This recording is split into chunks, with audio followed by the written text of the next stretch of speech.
শোনো সর্বজনে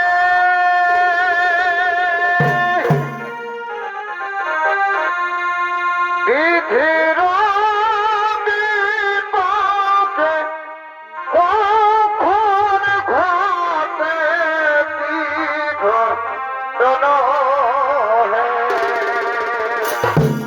অরর শোনো শোনো সর্বজনে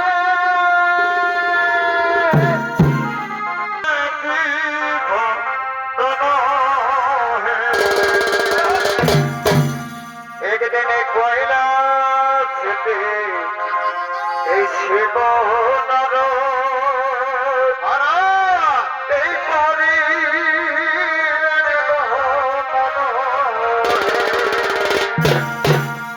একদিনে কৈলাসে এই শিব নর এই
আজ বিশ্ব পরিভ্রমণ করতে করতে হঠাৎ করে থমকে দাঁড়ালেন কেন? জানো জানো দেবর্ষি নারদ, আজ হঠাৎ করে আমার দ্বিতীয় নয়ন থর থর করে কেঁপে উঠেছে। এইভাবে আমার দ্বিতীয় নয়ন কেঁপে উঠেছিল যখন হিরণ্যাক্ষ অমরত্ব বর লাভ করেছিল। তুমি চেয়ে দেখো দেবর্ষি নারদ, এই ত্রিভুবনে কি আমার গণতন্ত্র অমরত্ব বর লাভ করেছে? নারায়ণ নারায়ণ নারায়ণ। তার স্ত্রীর গর্ভে সন্তান হবে চিরই অমর। না না না দেবর্ষি নারদ, এই ত্রিভুবন আমার কোন অমরত্ব বর লাভ করুক হতে দেব না। নারায়ণ নারায়ণ নারায়ণ।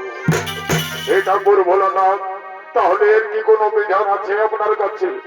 আছে দেবর্ষি নারদ, অবশ্যই আছে।